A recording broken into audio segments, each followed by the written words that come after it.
Bonjour à tous. Aujourd'hui, on est le lundi 13 juillet 2026 et notre cher ami, notre frère Elijah Magnier est avec nous. Bienvenue à nouveau, Elijah. Bonjour Nima, c'est un plaisir d'être avec vous. Merci de m'avoir invité. Je veux commencer, Elijah, avec plaisir. Je veux commencer par Donald Trump. Il y a quelques instants, il a publié qu'il allait rétablir le blocus contre l'Iran et qu'il parlait d'un droit de 20% sur chaque pétrolier traversant le détroit d'Ormuz. Il a dit « Nous sommes le gardien.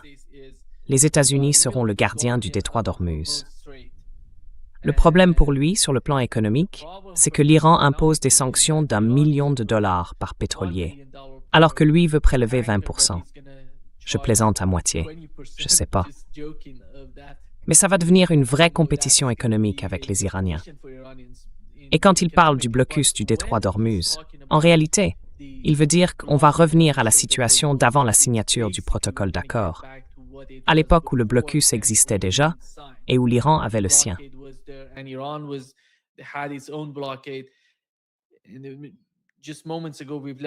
Et il y a tout juste quelques instants, on a appris que dans les prochaines heures, l'Iran pourrait annoncer son retrait du protocole d'accord. Voilà ce qui se passe. Je ne sais pas ce qu'il en sera du TNP. Est-ce qu'ils vont rester dans le TNP? Est-ce qu'ils vont... Non, ils vont en sortir. Mais si on met ça en perspective avec ce qui s'est passé hier et qu'on regarde les cibles des États-Unis, regardez la carte. On voit que la partie ouest de l'Iran, la province du Khouzistan, a été principalement visée par des chimars américains, par des armes américaines basées au Koweït et à Bahreïn. Il y a aussi eu des frappes près du détroit d'Ormuz et dans l'est de l'Iran, à Chabahar également. Et de l'autre côté, on a vu les ripostes iraniennes ici, dans le golfe Persique, impliquant tous ces États arabes. Il y a eu la base aérienne du prince Hassan, en Jordanie. Ils ont attaqué le centre de commandement et de contrôle.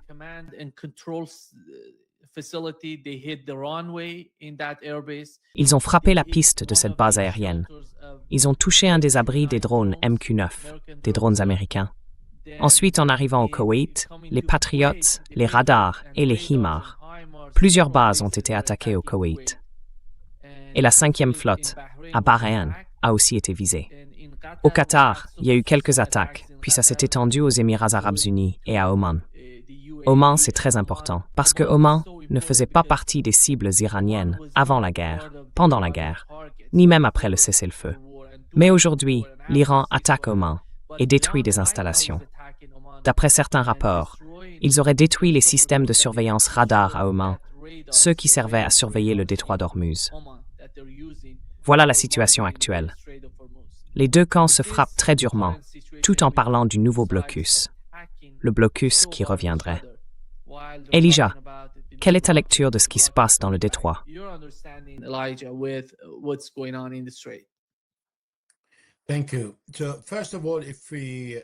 Merci. Alors tout d'abord, si on écoute ce que dit le président Trump, en réalité, il s'adresse au marché du pétrole quand il montre la puissance des États-Unis. En fait, s'il impose un blocus à l'Iran, l'Iran forcément imposera à son tour un blocus sur le pétrole et le gaz. Et c'est justement l'objectif principal de Donald Trump, mais ça se retournera contre lui. Donc on comprend que les Américains n'ont pas vraiment de stratégie, pas de politique claire. Pour l'instant, aucun des deux camps ne veut d'une guerre totale, mais ils agissent d'une manière qui la rend de plus en plus probable.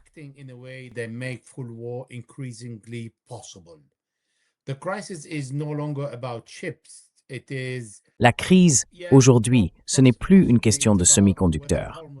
Oui, peut-être qu'il s'agit plutôt de savoir si le détroit d'Ormuz revient sous l'ancien contrôle américain, avec sa politique et ses arrangements habituels, ou s'il devient un levier de négociation reconnu pour l'Iran dans le cadre du protocole d'accord. Mais surtout, ce qui est en jeu, c'est l'hégémonie des États-Unis en Asie de l'Ouest et le rôle de l'Iran comme puissance régionale en train de se construire selon l'issue de la guerre. Le déclencheur immédiat, c'est sans doute le différend maritime. L'Iran a frappé des navires là-bas parce qu'il affirme qu'il viole le protocole d'accord, au paragraphe 5. C'est le point le plus important. Ces navires tentent de contourner l'accord sur le passage. Ils ne dialoguent pas avec les Iraniens. L'Iran ne réclame pas de frais, mais dit simplement « Vous avez 2 passages, de part et d'autre de l'île de l'Arak. » Et c'est tout.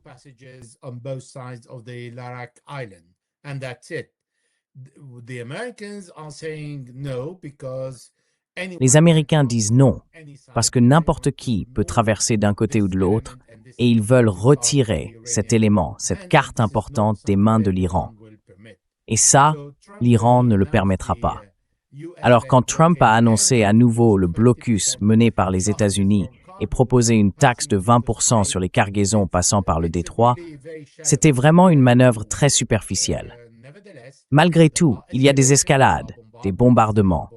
Les bombardements augmentent, en quantité comme en intensité, mais ils restent de nature militaire, donc ce sont des cibles militaires. En résumé, Trump veut que le détroit d'Ormuz reste ouvert, bon marché, gratuit et sans contrôle iranien. L'Iran, lui, veut qu'Ormuz reste ouvert, mais uniquement selon le protocole d'accord qui lui donnait 30 jours pour retirer les mines et s'organiser, et 60 jours pour mettre fin à l'accord avec Oman.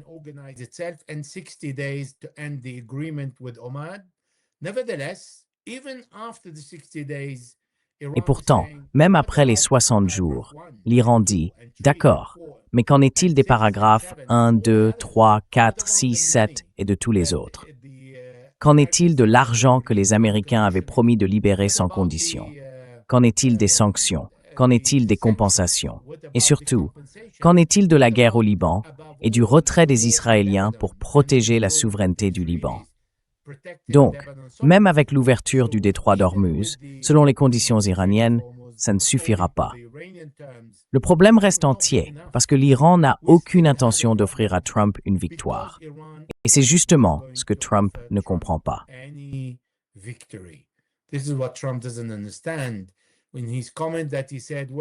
Dans son commentaire, il a dit « Eh bien, j'espère que le nouveau dirigeant, Saïd Mustafa Khamenei, sera professionnel. Il espère que Saïd Mustafa Khamenei oubliera l'assassinat de son proche, surtout de son père, le dirigeant, ainsi que de 130 autres commandants iraniens et de milliers d'autres Iraniens. Mais il ne va pas l'oublier. C'est là le cœur du problème.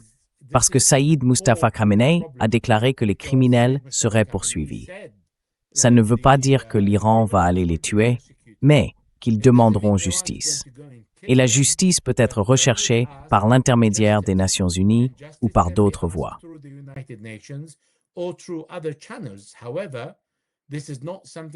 Cependant, ce n'est pas quelque chose que l'Iran va laisser passer. Et Donald Trump se dit, bon, j'ai tué des Iraniens, j'ai fait assassiner leur chef, j'ai fait assassiner le général de brigade Qassem Soleimani. Et pour lui, tout ça, c'est normal. On efface tout et on recommence, mais selon les conditions américaines, comme s'ils avaient gagné la guerre. C'est le comportement de quelqu'un qui pense pouvoir imposer ses règles à l'autre. Or, l'Iran n'a pas perdu la guerre parce qu'il s'est défendu et n'a pas capitulé. La notion de victoire, de défaite, de ce que veut dire gagner, c'est quelque chose que Donald Trump ne comprend pas vraiment.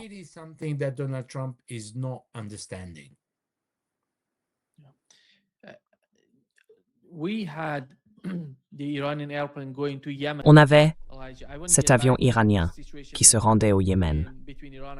Elijah, je veux revenir sur la situation entre l'Iran et les États-Unis.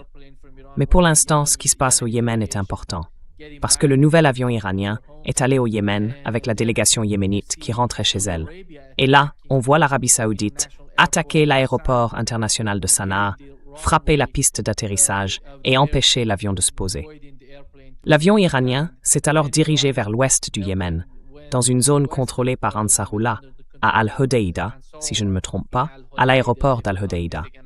Ils ont atterri là-bas, et les images viennent de sortir.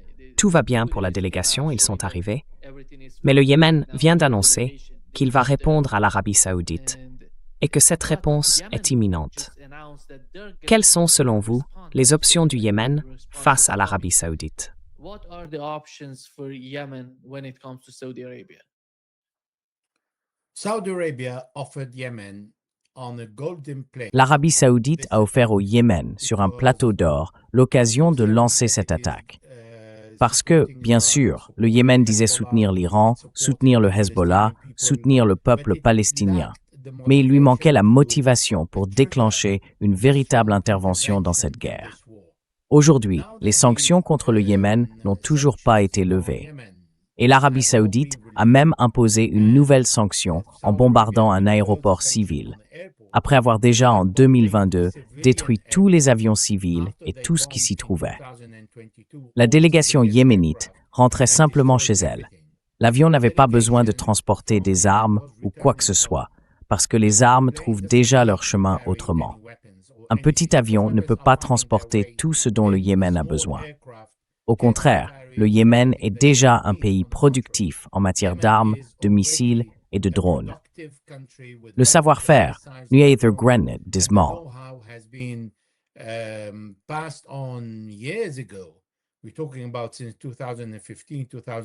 On parle de la période depuis 2015-2016, quand la guerre a commencé.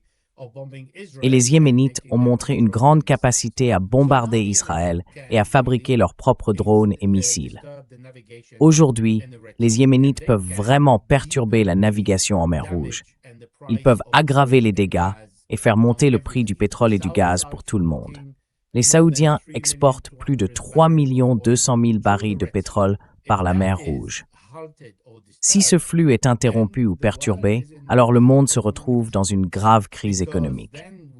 Parce qu'à ce moment-là, on n'aura pas seulement 20% de l'énergie mondiale suspendue si le détroit d'Ormuz est fermé, et il le sera si les Américains imposent un blocus aux navires iraniens. Mais si on ajoute à cela la mer Rouge, on arrive à un peu moins de 50% du pétrole, du gaz ou de l'énergie mondiale et d'autres produits qui seraient bloqués.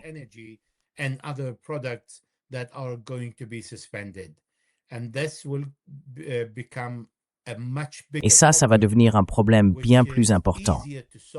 Mais paradoxalement, plus le problème s'élargit, plus il devient facile à résoudre, parce que plus il prend de l'ampleur, plus la pression et l'urgence augmentent sur les États-Unis pour qu'ils réagissent vite, qu'ils arrêtent cette guerre, qu'ils prennent en compte ce que veut l'Iran et qu'ils mettent fin à toutes les guerres au Moyen-Orient. Je pense que ce sera une occasion en or que le Yémen ne peut pas se permettre de manquer. Et rien qu'en envoyant des drones contre Aramco, en Arabie saoudite, contre toutes les stations de pompage qui transportent le pétrole d'un point à un autre, je parle ici du pétrole saoudien acheminé vers la mer Rouge, cela paralyserait gravement la production pétrolière saoudienne et nuirait à l'économie mondiale, au point que Donald Trump serait obligé de trouver une solution pour les deux, pas seulement pour le Yémen.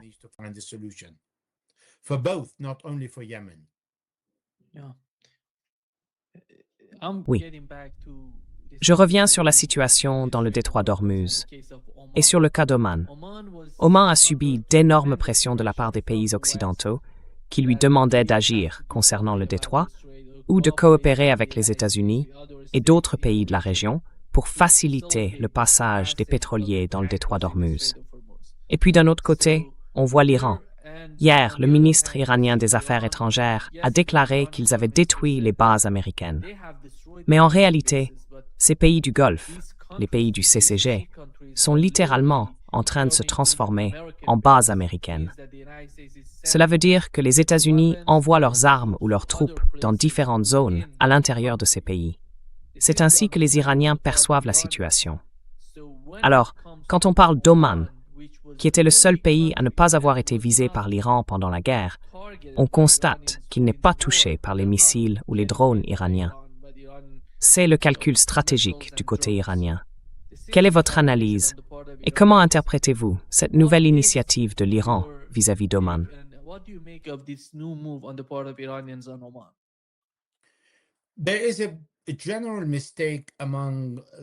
Il y a une erreur générale chez les médias et les analystes occidentaux. Ils pensent qu'il existe en Iran une différence entre les durs et les pragmatiques, entre les politiciens et les gardiens de la révolution. En réalité, on revient toujours au même point, à une totale méconnaissance de la dynamique iranienne. En fait, beaucoup ne comprennent pas que les gardiens de la révolution siègent au Conseil de sécurité nationale. Ils en font partie, tout comme le président Raisi, le ministre des Affaires étrangères Araghchi, le chef de la justice, l'armée. Tout le monde est là, y compris un représentant du grand ayatollah et du guide de la révolution, Saïd Mojtaba Khamenei, et bien sûr, les gardiens de la révolution. Donc non, les militaires n'agissent pas de leur côté sans tenir compte de ce que font les politiciens en Iran.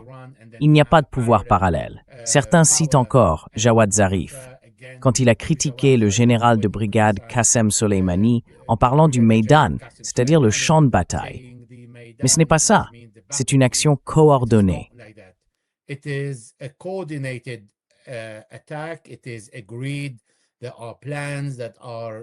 convenu. Des plans ont été établis. Et dès que les Américains bombarderont des objectifs iraniens, les Iraniens frapperont des positions américaines au Moyen-Orient. Alors, Oman a été bombardé dès le tout début de la guerre, mais ce n'est pas vraiment Oman en tant qu'État ennemi. Ce qui est visé, c'est l'installation américaine à Oman. C'est le radar que les Américains ont installé là-bas, en pensant que, comme Oman est très proche de l'Iran et que ce n'est pas un ennemi principal, il était très peu probable que les Iraniens bombardent Oman ou une installation située sur son territoire.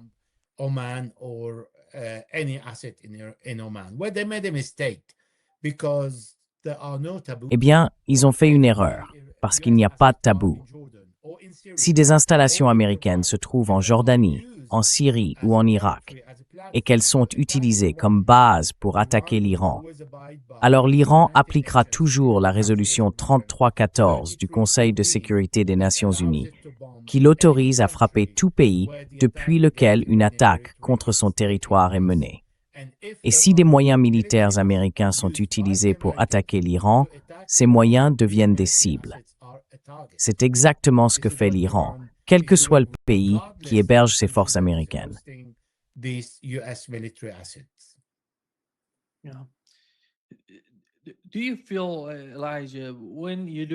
Dis-moi, Elijah, quand tu regardes Donald Trump, on en parlait juste avant d'être en direct, ce type est tellement...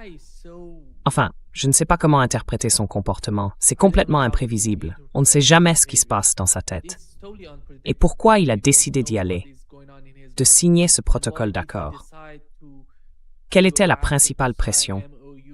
On peut dire que tout tournait autour du marché du pétrole, de la pression économique sur l'économie américaine. Mais au final, en signant ce protocole, et maintenant en revenant peut-être en arrière, peut-être qu'il a profité de ces quelques jours pour relâcher un peu la pression sur l'économie américaine. Mais au fond, si on revient au blocus, à toute cette affaire du blocus du détroit d'Ormuz, tu vois, le blocus de l'Iran, comme c'était le cas avant, comment ça peut aider les États-Unis à long terme, à court terme ou même à moyen terme? Quelle est la stratégie selon toi? Est-ce que ça te paraît cohérent? What is the strategy? Is that understandable for you? Oui, vous soulevez 2 points ici. Je vais commencer par le second. Il n'y a pas de stratégie. Donald Trump et son équipe improvisent, parce que Donald Trump n'est pas au fond un planificateur. C'est quelqu'un qui dit « oui, faisons-le » quand on lui présente un plan. Cela dit, il a été plutôt efficace pour maintenir le marché du pétrole calme et sous un certain contrôle. On a vu le prix du baril monter un peu en dessous de 120 au moment le plus tendu du conflit. Malgré tout, il a réussi à le stabiliser grâce à plusieurs facteurs, notamment les réserves stratégiques de pétrole que possèdent tous les pays.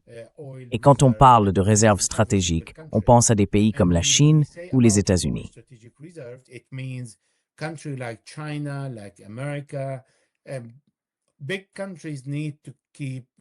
Les grands pays doivent toujours garder des réserves en place, au cas où il y aurait des problèmes dans le monde et qu'ils ne pourraient pas reconstituer leur stock de pétrole rapidement. Les Américains ont environ 700 millions de barils en réserve. Et ce que fait Donald Trump en ce moment, c'est qu'il n'a aucune stratégie. Il improvise au jour le jour. Il dit « on frappe fort » et si ça ne marche pas, on frappe encore plus fort, en pensant que ça finira par marcher. Il ne comprend toujours pas que l'Iran n'a nulle part où aller. Géographiquement, le pays restera au même endroit. Ensuite, l'Iran n'a qu'une seule carte à jouer, le détroit d'Ormuz.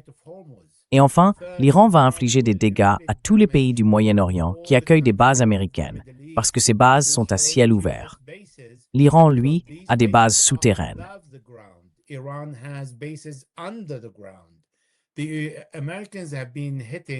Les Américains frappent 2 ou 3 bases de missiles en Iran, chaque jour, depuis 40 jours.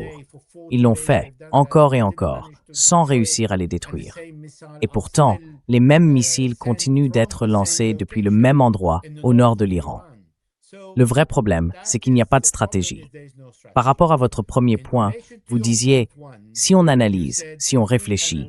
Non, on n'a pas besoin d'analyser, ni de réfléchir. Il suffit d'écouter ce que disent les Américains. Et le plus lucide d'entre eux, c'est le vice-président Vance. Il a dit, « La seule raison pour laquelle nous avons signé le protocole d'accord, c'est parce que nous voulons reconstituer toutes nos réserves stratégiques de pétrole. » Les Iraniens ont très bien compris ça. Ils n'ont aucun espoir que les Américains respectent ce protocole. Mais les Iraniens, eux, n'ont rien à perdre et rien à craindre.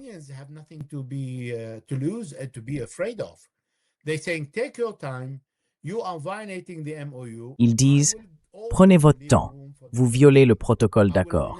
Moi, je laisserai toujours une place à la diplomatie. Je ne cesserai jamais de parler, de dialoguer, de négocier.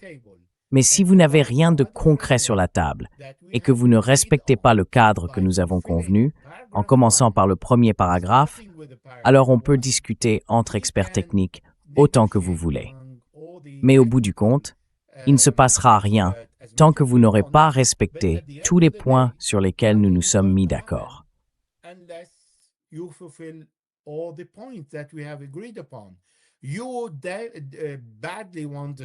Vous voulez absolument le détroit d'Ormuz, mais vous ne l'aurez pas. Vous l'aurez en dernier, après le dossier nucléaire, parce que ce dossier a été reporté. Il n'était pas inclus dans le protocole d'accord pour en discuter et négocier. Donald Trump essaye maintenant de le ramener dans la discussion. Il a ajouté qu'il voulait 20%. En ajoutant un nouvel élément, il complique les choses pour lui-même, mais pas pour les Iraniens. Les Iraniens, eux, ont un document qu'ils ont signé. Ils n'en ont signé aucun autre. Les négociateurs techniques américains ont demandé aux Iraniens s'ils pouvaient obtenir une part des frais du détroit d'Ormuz qu'ils allaient percevoir. Et les Iraniens ont répondu, on partage entre vous et nous.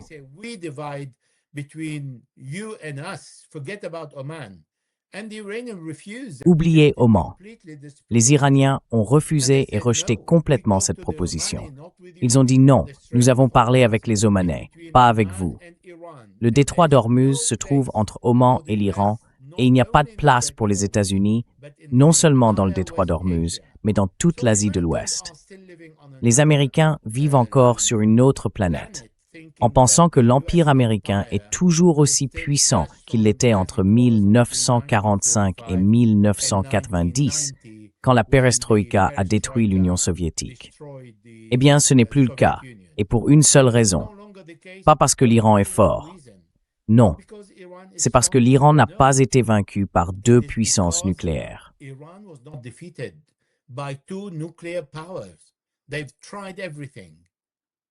Ils ont tout essayé. Ils ont bombardé l'Iran plus de 30 000 fois, et pourtant, ils n'ont pas réussi à atteindre leurs objectifs. Donc, c'est une nouvelle ère qui commence, une ère à laquelle les Américains vont forcément résister. Ils ne vont pas abandonner facilement leur rôle de gendarme du Moyen-Orient, ni celui du monde. À un moment donné, ils comprendront qu'en réalité, ils ne peuvent pas imposer tout ce qu'ils veulent à l'Iran, parce que l'Iran est prêt à résister. Et c'est légitime. Tout le comportement de Donald Trump est d'une certaine manière justifié. Il se débat dans l'exercice de son pouvoir, il défend la puissance des États-Unis et il ne veut pas que cela devienne la marque de son héritage.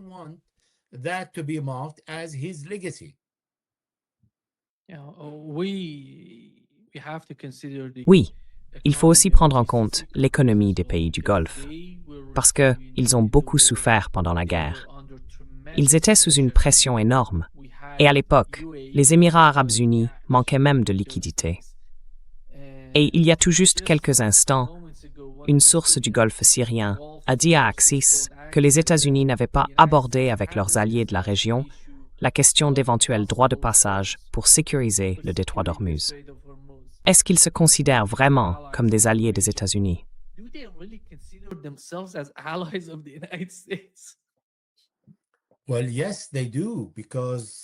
Eh bien oui, bien sûr ils le font, parce qu'ils n'ont pas le choix. Les Américains sont partis en guerre sans consulter les pays du Golfe. Les Américains, d'après Donald Trump, il nous l'a dit, utilisent tous leurs aéroports, qu'ils le veuillent ou non. Ensuite, Donald Trump a ajouté qu'ils ont des bases dont ces pays ne savent même pas qu'elles sont utilisées, sur leur propre territoire. C'est vraiment humiliant. En gros, il dit à ces pays, « Vous n'avez aucune souveraineté, on fait ce qu'on veut, et vous n'avez rien à dire sur nos actions. » Donc, Donald Trump a provoqué la destruction des intérêts américains et de ceux du Golfe, alors que le Golfe paye pour les systèmes de missiles d'interception et les drones que les Iraniens lancent contre les Américains.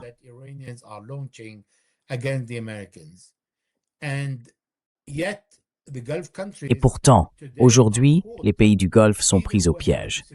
Soit ils doivent se soumettre à l'hégémonie de l'Iran au Moyen-Orient, parce qu'au fond, si les Américains échouent, c'est bien ce que les Saoudiens ont dit aux Américains, d'après le New York Times, dès le tout début. Soit vous détruisez l'Iran, soit vous ne partez pas en guerre contre lui. Et lui, il pensait, parce que Benjamin Netanyahou le lui avait dit, qu'en réalité, il ne pouvait pas détruire l'Iran. Il a essayé et il a échoué. Et en fait, il a rendu un immense service à l'Iran en l'attaquant, en le bombardant sans relâche, parce que l'Iran a franchi cette ligne, n'en a plus peur et a déjà traversé cette épreuve.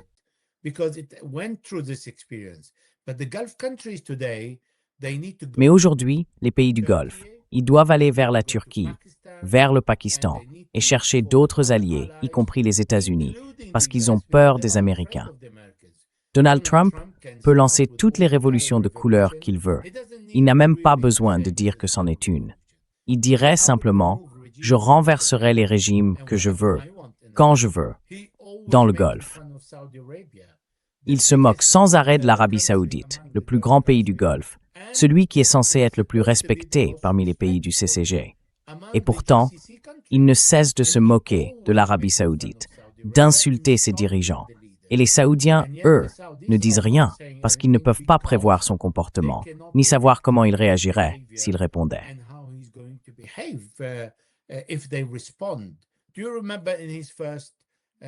Tu te souviens, pendant son premier mandat, quand il a dit « Eh bien, j'ai appelé le roi et j'ai dit « Je veux 500 millions » et il a payé tout de suite ?» C'était bien plus rapide que de récupérer le loyer à New York auprès des gens qui louent un de ses appartements. Donc, humilier les Saoudiens et les pays du Golfe, bafouer leur souveraineté, ne pas les consulter, c'est quelque chose à quoi Donald Trump n'a vraiment pas besoin de réfléchir. Mais les pays du Golfe, eux, n'ont pas le choix. C'est pour ça qu'ils reviendront vers l'Iran et qu'ils parleront à l'Iran une fois cette guerre terminée. Mais elle ne va pas se terminer. Malheureusement, on restera dans cette situation, dans un jeu de représailles, pour encore, si je veux être optimiste, 2 ans et demi.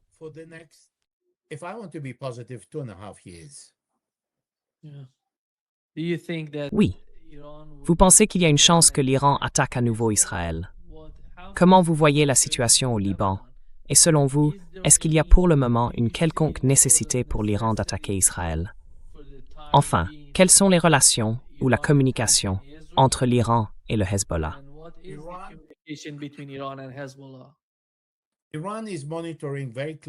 L'Iran surveille de très près la base israélienne en Azerbaïdjan. Pour l'instant, les Israéliens n'attaquent pas l'Iran. Et je pense que les Américains leur ont dit de ne pas s'en mêler, parce qu'ils ne veulent pas donner à l'Iran le prétexte de reprendre les bombardements contre Israël.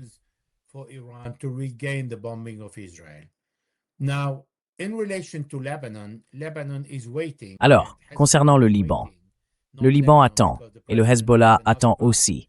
Enfin, pas le Liban en tant que tel, parce que le président suit une autre voie, mais le Hezbollah, lui, attend l'Iran. C'est leur seul espoir pour imposer le retrait des Israéliens de Syrie, du territoire occupé. Parce que le président libanais a signé un protocole d'accord avec les Israéliens sans mentionner aucun retrait des forces israéliennes du Liban. Et dans les prochains jours, ou peut-être le mois prochain, ils vont commencer avec une zone pilote où Israël se retirera de villages que justement Israël n'occupe pas. Et je ne me trompe pas, c'est bien ce que les Israéliens proposent, se retirer de villages où il n'y a pas d'Israéliens. L'intermédiaire, c'est l'armée libanaise, qui dit « Je ne prendrai le contrôle d'aucun village où le Hezbollah est présent sans un accord avec le Hezbollah. » Et le Hezbollah répond « Il n'y a pas d'accord. » De son côté, l'armée libanaise dit « Je suis prête à être déployée dans tous les villages occupés par Israël, dont Israël se retirera. » Voilà pour ce point. Donc, pour le Hezbollah, les partisans du Hezbollah sont très satisfaits du protocole d'accord, surtout du premier paragraphe. C'est tout ce qui les intéresse. Là où le Liban est mentionné 3 fois, là où il est dit que la guerre doit cesser au Liban et que la souveraineté et l'intégrité territoriale du Liban doivent être respectées, ce qui en clair signifie le retrait d'Israël.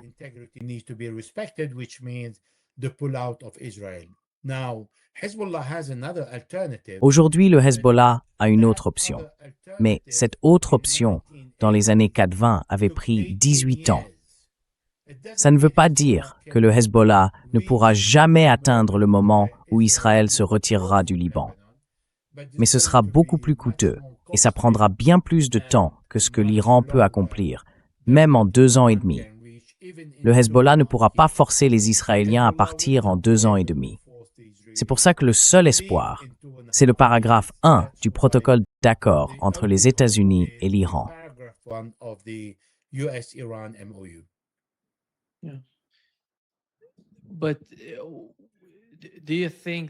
Mais est-ce que vous pensez que... Enfin, ce qui m'a vraiment frappé aujourd'hui, je parlais avec Paul Craig Roberts, c'est qu'il a soulevé un point très important.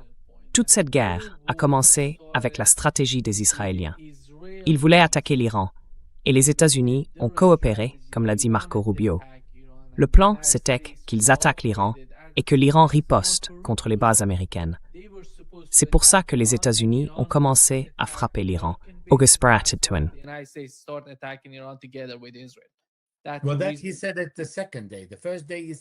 Il l'a dit le 2e jour. Le 1er jour, il avait déclaré qu'Israël y allait de toute façon. Alors nous y sommes allés. Puis, le 2e jour, il a changé sa version, en disant que l'Iran attaquerait les bases américaines. C'est faux. L'Iran n'aurait pas attaqué les bases américaines si Israël était entré seul en guerre contre l'Iran. Mais Trump voulait s'attribuer la gloire, dire que c'était lui qui l'avait fait, parce qu'il pensait que l'Iran tomberait en 3 ou 4 jours. C'est encore un autre Venezuela. Ensuite, il voulait devenir candidat au prix Nobel et récolter le triomphe sur des corps iraniens.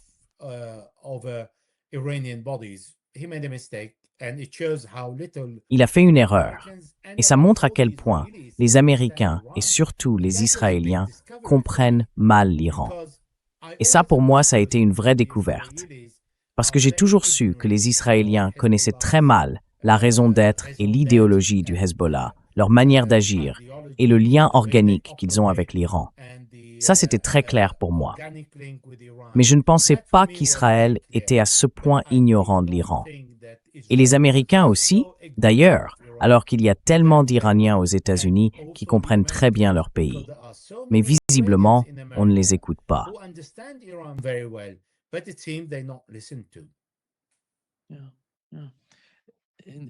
Oui. Le fait est qu'Israël a commencé la guerre. Et en ce moment, en gros, ils n'en font plus vraiment partie.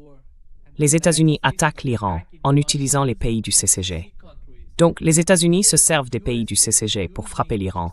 Et l'Iran réplique contre ces pays en les détruisant. Et Israël, lui, n'est impliqué dans rien pour l'instant. Qu'est-ce que c'est que ça?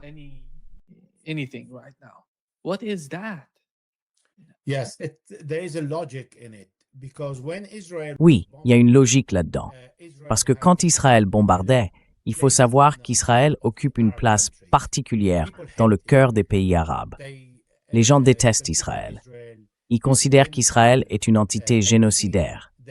Ils voient ce que les Israéliens ont fait aux Palestiniens, aux Libanais, et ils veulent vraiment qu'Israël soit vaincu. Donc si Israël fait partie de la guerre, l'attention se partage entre les Israéliens, les Américains et les Iraniens. Mais si les Américains bombardent l'Iran depuis les pays du Golfe, alors les pays du Golfe se retrouvent à dire « Eh bien, c'est pas un bon voisinage ».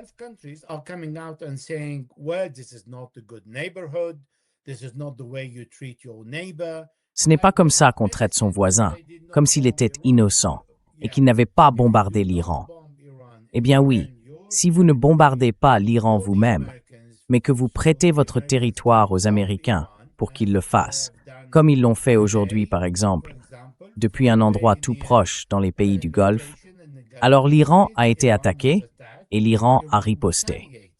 Et maintenant, ces pays se plaignent, ils essayent de retourner l'opinion publique dans les pays du Golfe contre l'Iran. Mais devinez quoi? L'opinion publique dans les pays du Golfe n'a jamais été du côté de l'Iran. Donc dans ce cas, les Iraniens ne perdent pas grand-chose.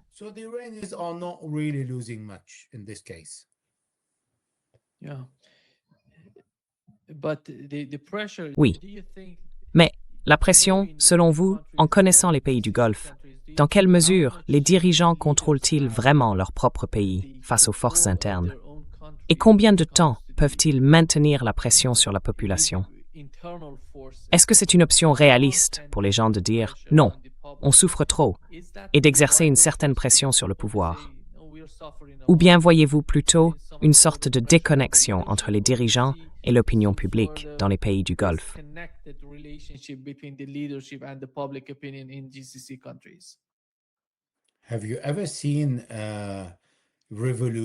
Avez-vous déjà vu une révolution dans l'une des monarchies des pays du Golfe? Est-ce qu'il existe un endroit où les gens peuvent exprimer leurs critiques contre l'un de ces pays? Savez-vous que si vous écrivez quelque chose sur Twitter contre le dirigeant, vous risquez d'aller en prison pendant au moins 10 ans, voire plus? Les gens ne peuvent pas critiquer leur pays. Au contraire, la haine est dirigée contre l'Iran depuis 1979. Ces pays ont soutenu Saddam Hussein pendant la guerre contre l'Iran. Ils ont soutenu les Américains et leur ont offert des bases parce que l'Iran a été diabolisé depuis cette époque. Et toutes les armes, toutes les bases militaires dans les pays du Golfe sont arrivées parce qu'on leur a dit que l'Iran allait les attaquer.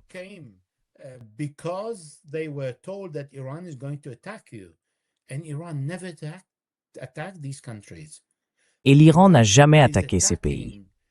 L'Iran vise les intérêts américains dans ces pays, ainsi que ceux qui aident les Américains, comme les Émiratis, qui ont déclaré avoir soutenu les Américains dans cette guerre. Et les Américains ont remercié les Émiratis. Donald Trump a demandé « On sait qui bombarde ici ?» et on lui a répondu que c'était les Émiratis. Donc eux aussi participaient. On a vu le Koweït abattre par erreur des avions américains dès le tout début de la guerre. Alors non, je ne pense pas que ça changera quoi que ce soit, ni que ça mettra la moindre pression sur la population de ces pays. La seule plainte que ces gens ont, c'est contre l'Iran.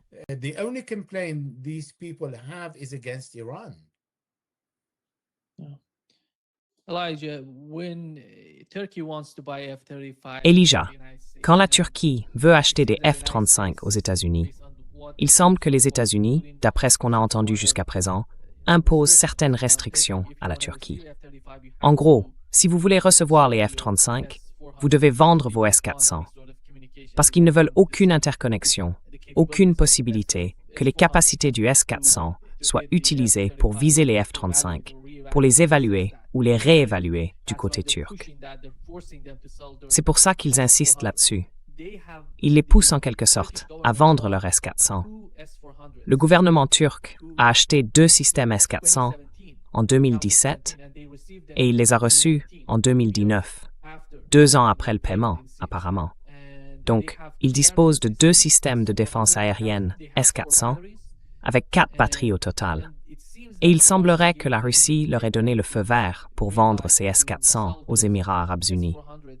Je ne sais pas.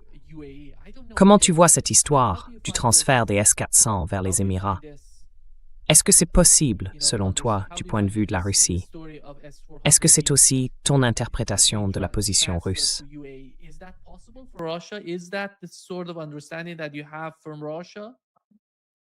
Yes and no. So, because Russia is Oui et the non. owner of the S-400, Comme la Russie est le propriétaire du S-400, elle a le droit de savoir qui sera l'utilisateur final. Donc, quand la Turquie achète le S-400 en tant qu'utilisateur final, elle a l'accord de la Russie pour le garder et l'utiliser.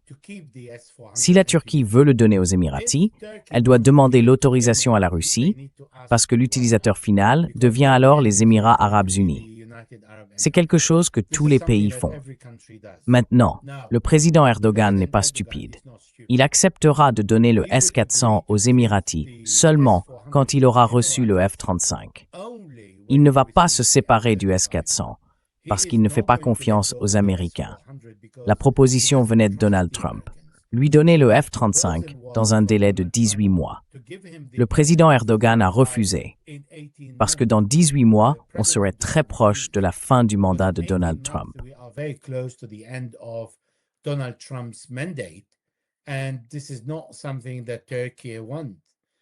ce n'est pas ce que la Turquie veut. La Turquie veut les F-35 maintenant, dans les prochains mois, avant la fin de l'année. Et c'est à ce moment-là qu'elle compte se séparer des S-400. Elle ne va pas donner les S-400 aux Émiratis pour ensuite se retrouver sans rien. Et c'est là que la Russie ne fournira plus de S-400 à la Turquie, parce que c'est un système livré une seule fois. Si elle décide de s'en défaire pour obtenir les F-35, elle ne pourra pas en avoir d'autres. C'est à ce point que les négociations se sont arrêtées. Tout dépend du calendrier de livraison des F-35. Donald Trump a proposé de livrer des pièces détachées pour les F-16 parce que l'armée de l'air turque en manque. Mais le président Erdogan a refusé d'échanger les S-400 contre des pièces de F-16. Il veut que les F-35 soient liés à un calendrier précis. Et c'est là où nous en sommes aujourd'hui.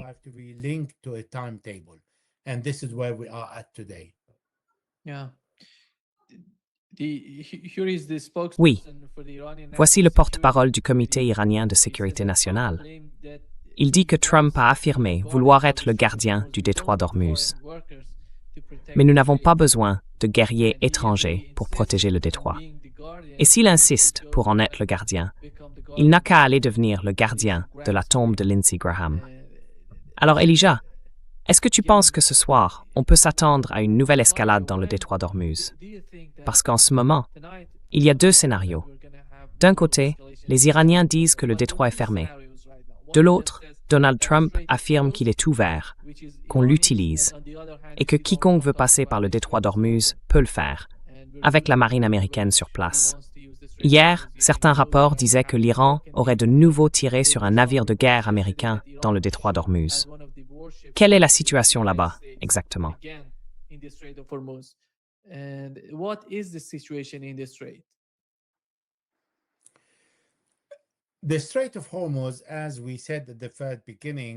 détroit d'Ormuz, comme on l'a dit dès le début, fait environ 23 000 de large. Du coup, comme l'Iran avait l'habitude de couper le GPS de ses navires pour contourner les contrôles et la surveillance américaine de leurs mouvements, il y a maintenant d'autres navires qui font exactement la même chose dans le détroit d'Ormuz. Et parfois, certains réussissent à se faufiler par le passage sud. Je ne sais pas si les gardiens de la Révolution ferment les yeux sur ces navires selon leur nationalité ou selon ce qu'ils transportent, ou s'ils n'arrivent tout simplement pas à tout gérer en même temps. Normalement, environ 150 navires traversent le détroit, y compris des pétroliers et des méthaniers transportant du gaz et du pétrole. D'habitude, il y en a au moins une vingtaine. Aujourd'hui, il n'y a que 15 navires au total qui traversent le détroit d'Ormuz, en essayant de s'y faufiler discrètement.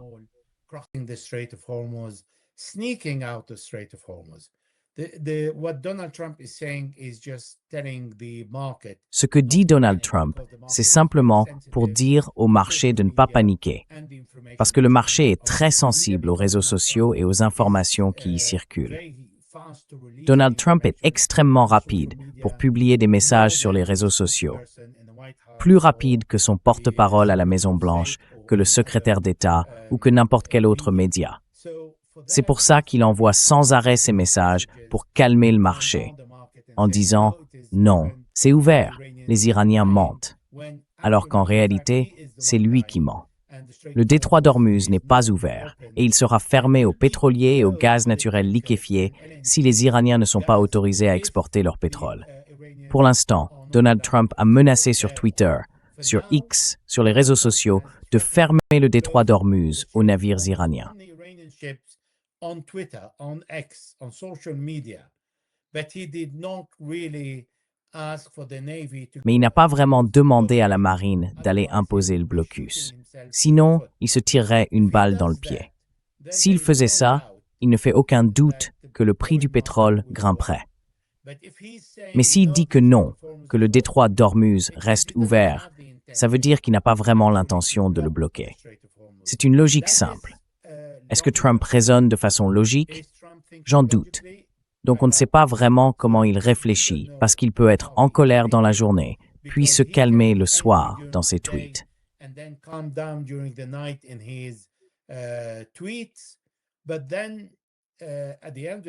Mais au final, on voit bien que notre bombardement de l'Iran se poursuit chaque jour et qu'il continuera jusqu'à ce qu'il comprenne que cela ne réduit pas les capacités iraniennes. L'Iran est toujours capable de lancer des missiles et des drones quotidiennement contre des positions américaines, même s'il pense frapper des sites qui affaiblissent les moyens iraniens. Il a dit, dès le premier jour où il a commencé à bombarder l'Iran, que ces frappes allaient réduire leurs capacités. Et 4 jours plus tard, il répète encore, nous avons affaibli les capacités de l'Iran, alors que l'Iran bombarde encore plus de sites. Ce matin et la nuit dernière, l'Iran a frappé encore davantage de cibles en Jordanie, à Oman, aux Émirats, au Koweït et à Bahreïn. Donc les Iraniens répondent à ce qu'ils prétendent être une dégradation de leurs capacités.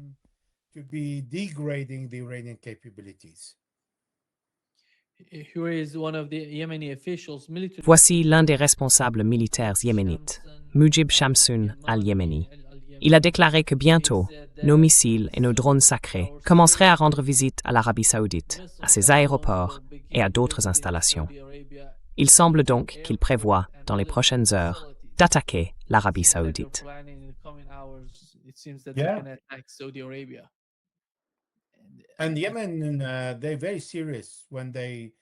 Et le Yémen, eux, ils sont très sérieux. Quand ils promettent de faire quelque chose, ils le font. Les Saoudiens ont bombardé l'aéroport de Sanaa 4 fois aujourd'hui, et c'est un aéroport civil.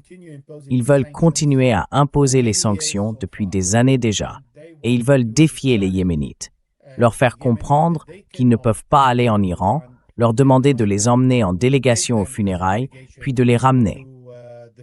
C'est tout le problème aujourd'hui. Mais si les Saoudiens ne sont pas assez malins, et il s'avère qu'ils ne le sont pas, ils ont laissé faire. Ils auraient dû fermer les yeux, mais ils ont choisi de réagir, et il y aura des conséquences.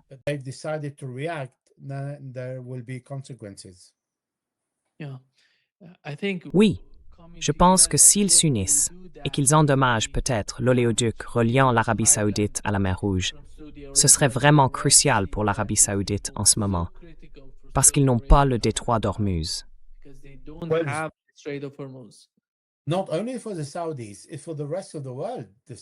Pas seulement pour les Saoudiens, mais pour le reste du monde aussi. Si les Saoudiens frappent leur propre oléoduc et arrêtent le flux de pétrole, c'est toute l'économie mondiale qui va trembler. Alors, je pense que le côté positif, si on veut voir les choses ainsi, c'est que plus le problème est grand, plus il est facile à résoudre et plus vite on peut le régler. Sinon, si tout reste limité au détroit d'Ormuz, on reste dans un statu quo où rien ne bouge. Et chaque jour, avec les Américains, on voit apparaître quelque chose de nouveau.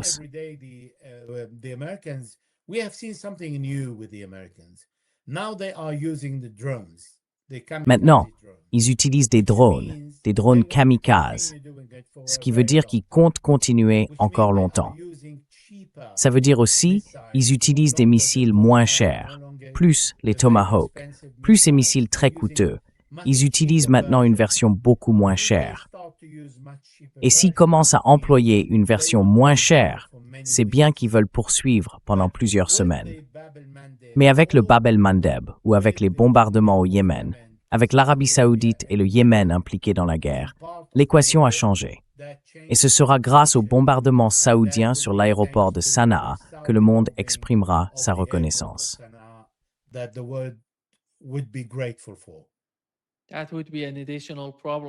Ce serait un problème supplémentaire pour Donald Trump, parce que les marchés mondiaux du diesel et du kérosène sont étroitement liés. Si les exportations du Golfe sont perturbées, les prix montent, et les États-Unis vont en ressentir les effets. Les compagnies aériennes, le transport routier, le maritime, tout va augmenter.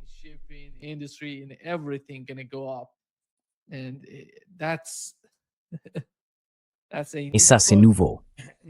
C'était Nima.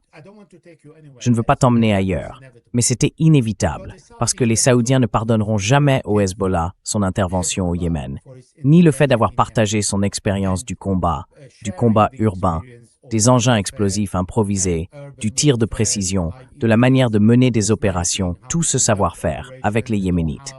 Les Saoudiens n'oublieront jamais ça. Et c'est pour ça qu'ils poussent le gouvernement libanais contre le Hezbollah, tout en soutenant les Américains et les Israéliens contre lui. Aujourd'hui, le Yémen revient dans l'équation, mais uniquement contre l'Arabie saoudite, parce que c'est le seul pays capable de l'attaquer, à cause de cette guerre qui dure depuis plus de 10 ans. Le Hezbollah, lui, ne peut pas le faire, ni attaquer les pro-saoudiens au Liban. Hezbollah cannot do it and attack the pro-Saudi in Lebanon, and the Iranians find it very difficult to attack. Et les Iraniens trouvent très difficile d'attaquer le plus grand pays du CCG, c'est-à-dire l'Arabie saoudite, sans vraiment abîmer une relation qui déjà n'est pas très bonne. Mais maintenant, les Saoudiens proposent une solution.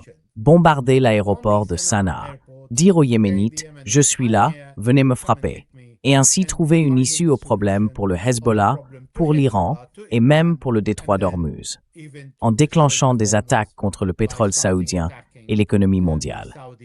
C'est là qu'il faudra une intervention des Nations Unies, que des pays comme la Chine, la Russie et l'Europe disent « ça suffit, asseyons-nous autour d'une table et réglons ce problème ».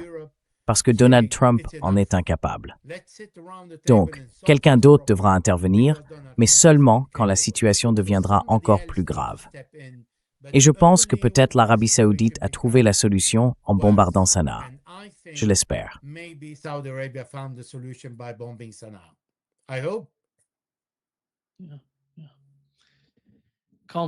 Compliqué. Merci. Merci beaucoup, Elijah, d'avoir été avec nous aujourd'hui. C'est toujours un vrai plaisir. Avec plaisir. Merci de m'avoir invité, Nima.